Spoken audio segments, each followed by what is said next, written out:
بسم الله الرحمن الرحيم. السلام عليكم ورحمة الله وبركاته. أحبابي في الله، يقول الله جل وعلا: ولا تلقوا أنفسكم إلى التهلكة.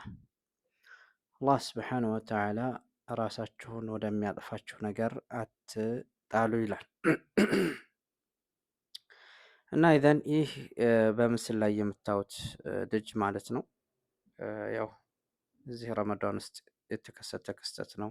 የአላህ ስብሐነ ወተዓላ ፈቃድ ሆኖ ወደ አኺራ ሄዷል ማለት ነው። ብዙዎች ማህበራዊ ሚዲያ ላይ ሲዘዋወር በዜና መልኩ ተዘግቧል። ያው እንግዲህ ይህ ልጅ አጠር ባለ መልኩ ቲክታክ ላይ የሚታወቅ ልጅ ነው። ቲክታክ ይሰራል። እንደ ማንኛውም ኢትዮጵያዊ ካለ ህጋዊ በባህር መጥቶ ሳዑዲ አረቢያ ላይ ለብዙ አመታት ሲሰራ የኖረ ልጅ ነው። ነገር ግን አሁን ህጋዊነት ስለተከፈተ አብዛኞቻችሁ እንደምታውቁት ብዙዎች ተመልሰው እየሄዱ ህጋዊ እየሆኑ ስለሆነ እርሱም እንደ ማንኛው ኢትዮጵያዊ ህገወጥ መሆን ሰለቼ በማለት ህጋዊ መሆን አለብኝ በማለት በባህር ተመልሶ ሄዶ ከሰዎቹ ጋር በመስማማት ማለት ነው ኢቃማ ለማንጣት ሲሄድ ያው እንግዲህ ድንበርንም አልፎ ባህር ጋር ላይ ከጀልባ ሰምጦ ሙቷል። ሬሳቸውም ብዙ ልጆች ናቸው፣ እርሱ ብቻ አይደለም። ያው እሱ ታዋቂ ስለሆነ ነው እንጂ ሬሳቸውንም አይተናል። ይህ ልጅ ጓደኛውን ከኔ ጋር ነበርና አነጋግሬዋለሁኝ። ከመሄዱ በስተፊት እኔ ጋር ተገናኝተን ነበር አለኝ፣ እዚህ ሪያድ ውስጥ ማለት ነውና በጣም ያሳዝናል። እርሱ ብቻ አይደለም፣ ከዚህም በስተፊት የሆነች ሴት ልጅ እንደዚሁ ሙታለች። ሌሎችም ወንድሞች ከዚህ በስተፊት ጀልባ ተገልብጦ ሙተዋል ማለት ነው። ይሄ እንግዲህ ሞት ከመስማት ከጀመርን 3ኛ ዙር ነው። ከሳዑዲ አረቢያ ወደ ኋላ ተመልሰው ኢቃማ ለማንጣት ሲሄዱ መሞት የያዙ ማለት ነው። ብዙዎች አሉ እርግጥ ነው። ነገር ግን እኔ በሰማሁት መልኩ ለማለት ያክል ነው። እና ምንድነው እኔ ብዙዎች ስለዚህ ነገር ሲያማክሩኝ አልስማማም። ተው፣ ይህ ነገር ራስን ወደ ሀላክ ላይ መጣል ነው፣ ሸሪዓም የማይፈቅደው ነው። እንደ ማንኛውም ሰው አላህ ብሎላችሁ ገብታችኋል። የምትሰሩትን ሰርታችሁ በስንባሴ ቆርጣችሁ በማንኛውም መንገድ ይሁን ወደ ሀገራችሁ በአየር ገብታችሁ በያዛችሁት ነገር መስራት ነው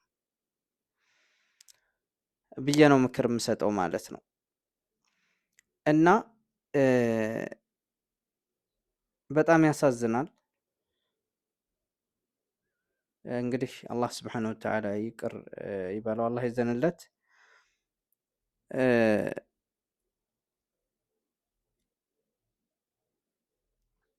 ስለዚህ አሁንም ምን የምለው ምንድን ነው፣ ወንድም እህት ያላችሁ ምከሩ ነው። በጣም የሚገርም እንደ ወንድስ ወንድ ነው፣ የተለያዩ ችግርን ቢደርስበት ይታመላል። ሴቶች ጭምርት ተመልሰው እየሄዱ እንትን የሚሏሉ። የሆነ ዘመድ ነበረች፣ እኔ እንደዚሁ ኢትዮጵያ ከገባሽ ነው የሰማሁት። ያላ ፈቃድ ሆኖ ገብታለች። ብዙ ወንዶች የሀገራችንም ልጆች ገብተዋል ኢትዮጵያ ማለት ነው። ያመጡም አሉ ዘመዶቻችን ማለት ነው ጭምርት። እና ስለዚህ አንዱ ተሳካለት ብሎ ራስን ሀላክ ላይ መጣል አያስፈልግም። ይህ ማለት የጀነት ቢጣቅ አይደለም። የሳዑዲ ኢቃማ የጀነት ቢጣቅ አይደለም። አንተ አላህ ብሎልህ ገብተሃል። አላህ እስካለ ድረስ ሰርተህ ወደ ሀገርህ መግባት ነው። ሀገር መቀመጥ እንኳ ባትችል ያኒ ሰው ሌሎች ሀገር በህጋዊነት መሄድ እንደ ቀጠር፣ እንደ የተለያዩ ቦታዎች ማለት ነው። የአረብ ምድሮች አሉ። ልክ እንደ ሳዑዲ አረቢያ እንኳ ይሆናሉ ባይባልም ግን ራስን ሀላክ ላይ ከመጣል ይሻላል። ብዙ ነው የዚህ የስደት አስፈሪነቱ ብዙ ነው። ድንበር ላይ ጥይት አለ። ያን ጥይት አለፍኩ ስትል በረሃ አለ፣ የእግር ጉዞ አለ፣ ድንበር ላይ ጥይት አለ፣ ባህር አለ፣ ማዕበል አለ እና ስለዚህ ይህን ሁሉ ፈተና አልፎ ነው ሰው ሲመጣም ሆነ ሲሄድም እንትን የሚለው ማለት ነው። እና እባካችሁ እንደው ይህ የስደት ኑሮ ቢቀር ምከሩ፣ እህትና ወንድም ያላችሁ ማለት ነው። ለአንዱ ተሳካ ማለት ለሌላው ይሳካል ማለት አይደለም። ብዙ ናቸው፣ ስንትና ስንት አለ። ሰሞኑን የሆነ ማስታወቂያ ራሱ አይቻለሁኝ። እንትን ከዚህ ከወረባቦ አካባቢ ነው፣ ከወሎ ወረባቦ።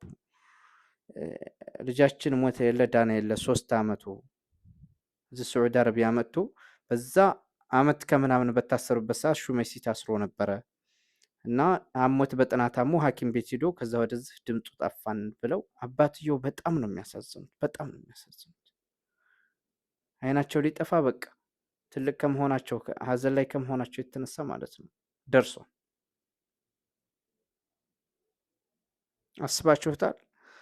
ሰው ልጁ ሞተ ተብሎ ተረርቶ ሙቷል ብሎ ቆርጦ ቢቆርጥ እንኳ ግድ አለ የለ ሞተ የለ ብዙ ብዙ ብዙ የምናቃቸው ማናቃቸውም የምንሰማው ብዙ ጠፍተው የቀሩ ወንድሞችና እህቶች አሉ። የት ቦታ እንዳሉ የት እንደገቡ ሙተዋል የለ አሉ የለ ኢላ አኺሪ ማለት ነው።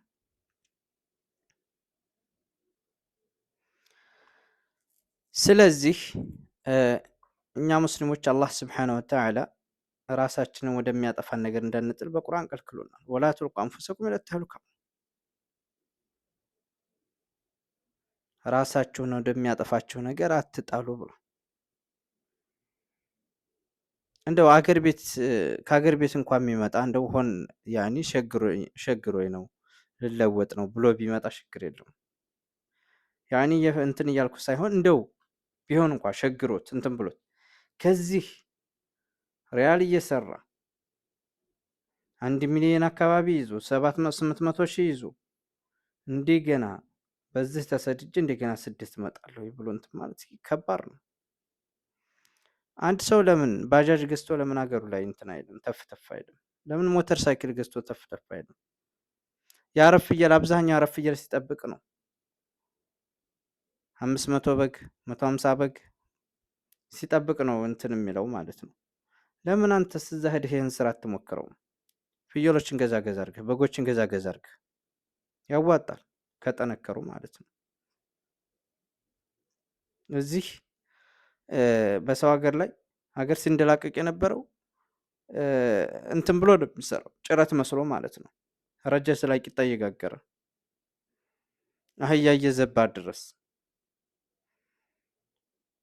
የንፋስ እንትን ፉጭት እያፏጭበት ከአመት አመት ጠጉሩን ታይስተካከል ብዙ አሉ፣ ብዙ ወንድሞች አሉ።